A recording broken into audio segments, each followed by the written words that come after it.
Bismillahirrahmanirrahim. Assalamualaikum warahmatullahi wabarakatuh. Alhamdulillahirabbil alamin. Pada kesempatan kali ini kita berjumpa lagi dalam mata kuliah studi naskah fikih munakahat di pertemuan yang ketiga. Dalam pertemuan kali ini kita akan membahas terkait keridhaan atau kewalian seseorang itu yang paling sah itu miliknya siapa. Nanti kita bahas bersama-sama dalam kitab Bidayatul Mujtahid karangan Ibnu Rus di juz yang kedua halaman yang ke-5. Oke, langsung saja. Man mu'tabaro qabuluhu fi sihhati hadzal aqdi.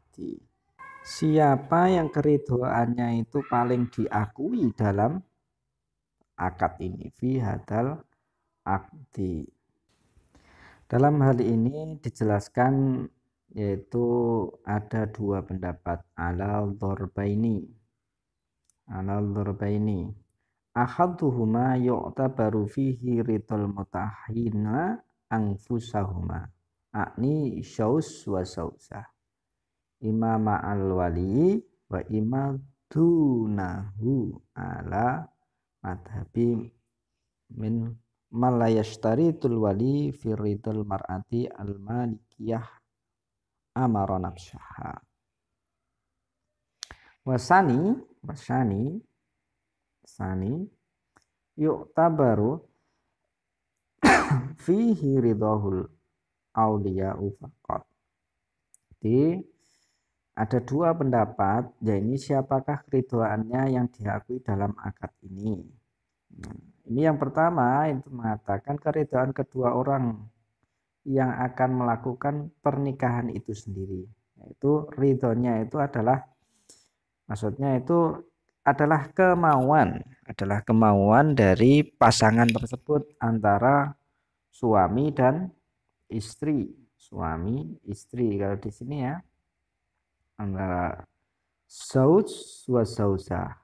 Ini yang paling aula, yang paling utama, suami dan istri, baik bersama wali atau tidak, berdasarkan mazhab yang tidak mensyaratkan wali pada keridhaan wanita yang memiliki dirinya sendiri atau janda. Jadi begini, maksud dari qaul yang pertama ini bahwa jikalau menikah itu adalah menikah itu karena dirinya sendiri itu saling mencintai antara pasangan satu dan yang lainnya. Jadi antara yang cewek dan yang cowok itu tidak ada paksaan. Ya, tidak ada paksaan. Kalaupun ada paksaan itu selama masih dalam koridor dalam kitab ini nanti itu dijelaskan masih boleh. Akan tetapi yang paling utama adalah ini saus wa sausah ini saling berkomitmen, itu ya. Terus yang kedua diakui pada keridhaan dari wali saja. Ini ya. Yang kedua, wasani yu'tabaru fihi ridhahul auliya faqat. Ini. Jadi keridhaan itu hanya diwakili atau diakui oleh adanya wali tersebut. Kalau nggak ada wali ya nggak bisa. Itu ada pendapat. Terus bagaimana ini kitab ini mensikapinya? Wa fi kulli wahidin min hadaini udharbaini mas'alatun masailu ittafaqu 'alaiha wa masailu ikhtalafu 'alaiha. Jadi dalam hal ini ada yang berpendapat itu berpendapat sama dan berpendapat beda. Apa persamaan dan perbedaannya kita jelaskan di sini. Masing-masing dari kedua macam ini terdapat beberapa masalah yang disepakati dan diperdebatkan.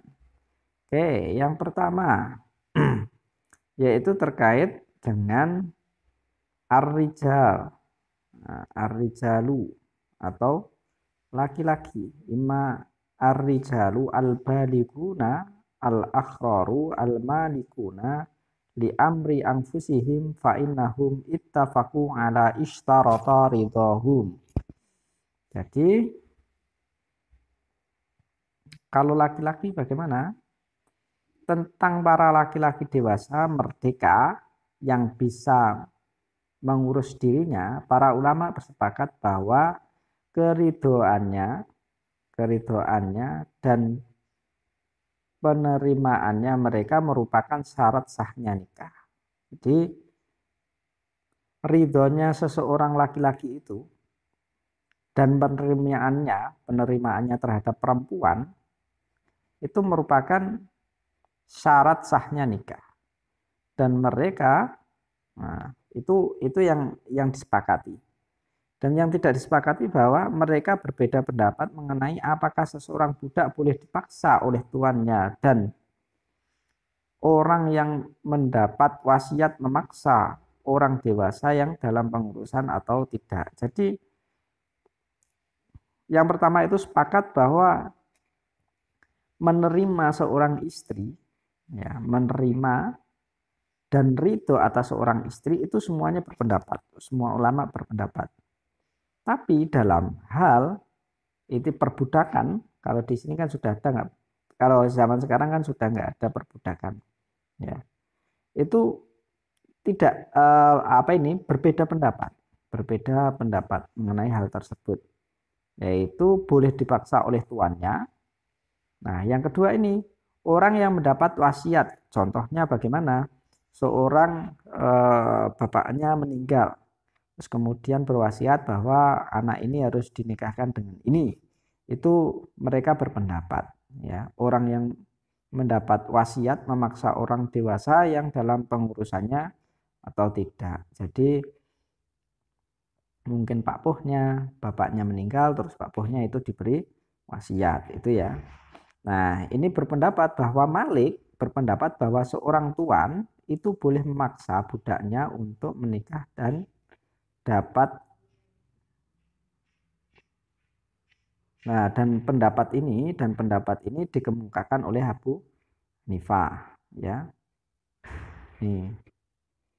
Jadi pendapat yang pertama itu tuannya itu boleh memaksa budak laki-laki itu untuk menikah. Yang kedua, Syafi'i berpendapat bahwa tidak boleh. Nah, ini kalau Syafi'i mengatakan bahwa la yajuzu, wa qala Syafi'i la yajuzuhu, karena seorang laki-laki jadi tidak boleh. Lah apa sebabnya tersebut? Sababul fi ikhtilafihim, apa sebab ikhtilafnya itu tersebut, perbedaan pendapatnya itu apa? Di sini dijelaskan wasababu fi ikhtilafihim al nikahu min hukukil sayyidi am laisa min hukukihi wa kadzalika ikhtalafu fi jibril wasihi al majuri wa khalafi fi hadal maujudi fil madhabi, yaitu bahwa apakah nikah itu termasuk hak seorang tuan atau tidak. Jadi pernikahan itu termasuk haknya tuannya atau tidak. Ini kalau untuk yang laki-laki loh ya. Kalau untuk perempuan nanti beda lagi. Karena laki-laki itu merdeka atas dirinya sendiri. Kalau perempuan itu kan seorang tuan bisa memilikinya tanpa menikahinya. Tuh. Begitu juga mereka berbeda pendapat tentang orang yang mendapat wasiat untuk memaksa orang yang dalam kepengurusannya. Dan perbedaan pendapat dalam hal itu terdapat dalam mazhab Maliki. Jadi yang mengatakan ada wasiat itu adalah mazhab Maliki. Sedangkan yang kedua itu apakah nikah itu merupakan salah satu kemaslahatan orang yang dalam pengurusannya atau hanya sebagai jalan untuk mendapatkan kesenangan. Jadi begini maksudnya. Jadi pernikahan itu menjadikan maslahat. Contohnya orang itu menikah, setelah itu bahagia, setelah bahagia terus dia itu masuk surga gitu ya. Mungkin begitu. Atau hanya sebagai kesenangan, mendapatkan kesenangan saja. Mungkin kesenangan karena hartanya seseorang itu yang mau dinikahkan itu banyak, terus akhirnya laki-lakinya itu harus dipaksa menikah dengan wanita tersebut. Itu ya. Nah, ini berdasarkan kemaslahatan atau berdasarkan kesenangan. Ini kepengurusan, yaitu adalah wali tersebut ya, kepengurusannya wali tersebut. Berdasarkan pendapat yang menyatakan bahwa nikah itu wajib, maka semestinya tidak disandarkan pada hal ini. Jadi kalau berpendapat bahwa nikah itu wajib, maka tidak bisa disandarkan di tempat ini. Oke. Tuh. Kemudian ini berpendapat bahwa yang perempuan sekarang. Yang perempuan wa aman nisa'u allati yu'tabaru ridhohunna fin nikah fattafaqu ala i'tibari ridho as-sayyibi al-baligi liqauli alaihi salatu wassalam wa sayyibu tu'ribu an nafsiha. Oke. Yang kedua, ya ini ya, masing-masing dari kedua macam ini terdapat beberapa masalah yang disepakati dan diperdebatkan. Sama yang tadi, yang awal tadi, yaitu yang pertama, adapun para wanita yang diakui izinnya dalam pernikahan ini, para ulama bersepakat bahwa seorang janda yang sudah dewasa, ya, seorang janda yang sudah dewasa dimintai keridhoannya. Sudah dewasa dimintai keridhoannya. Ini ya, seperti hadis yang di sini. Wasayyibu tu'ribu annab siha. Jadi seorang janda itu dimintai keridhoannya atas dirinya sendiri. Dan janda berhak menyatakan pendapatnya tentang dirinya. Tuh. Nah, kemudian adapun gadis yang sudah dewasa, ini ya, amal bikru al-balik, faqala al-Malik wa Syafi'i wa Ibnu Abil Laili itu mengatakan li abi faqat. Ini ya. Adapun gadis yang sudah dewasa itu Malik, Syafi'i dan Abu Laila berkata khusus bagi seorang bapak maka boleh memaksanya untuk menikah. Jadi seorang gadis yang sudah dewasa itu bapaknya boleh memaksa untuk menikah. Dan yang kedua pendapat yang kedua, waqala Abu Hanifah wasur. Ini bagaimana berpendapat Abu Hanifah dan Abu Sur, Abu Auza'i, Abu Sur dan sekelompok ulama berkata harus dengan keridhoannya. Maksudnya yaitu adalah keridhoan. Ini ya, harus dengan keridhoannya. Ini maksudnya adalah keridhoan dari seorang perempuan tersebut. Jadi perempuan itu tidak bisa dipaksa-paksa, itu enggak bisa. Harus melalui keridhoannya. Malik menyetujui pendapat mereka tentang gadis tua berdasarkan salah satu pendapat yang diriwayatkan darinya. Jadi kalau gadis tua tidak menikah-nikah itu boleh keridhoannya atau bisa menikah itu tanpa ada persetujuan dari wali. Nah, apa sebab ikhtilafnya itu, sebab perbedaannya itu ada apa saja? Yaitu adalah adanya pertentangan dalil khitab dalam hal ini dengan keutamaan dalil. Ya, ini ya di sini ya. Nah, wasababu fi ikhtilafihim mu'aradatu dalilul khitab, yaitu adalah pertentangan dalil khitab fi hadalil umumi, wa dalika anna ma rawiya anhu sholatu wassalam min qawlihi latun haku al yatimatu ila biidnihi. Yang pertama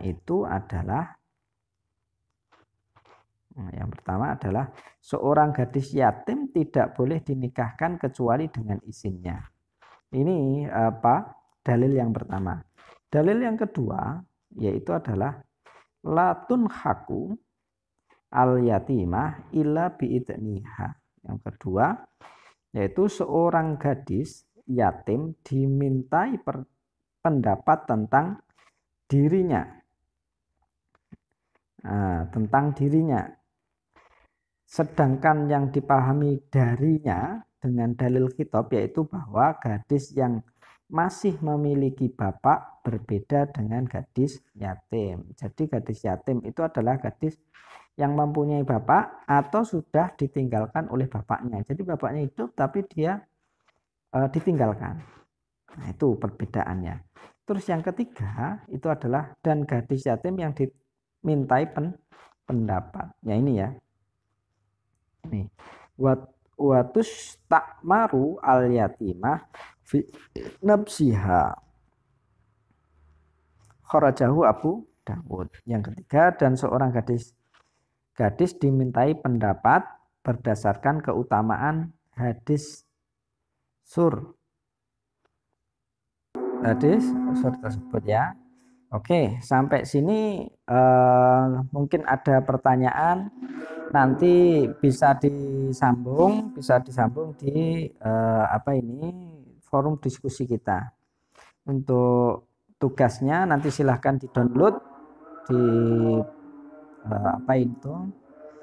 e-learningnya itu silahkan nanti di ini ya yang menjadi tugas buat kaliannya, yaitu adalah halaman 7, yaitu terkait dengan hal yuzawwiju as-saghirah ala abi.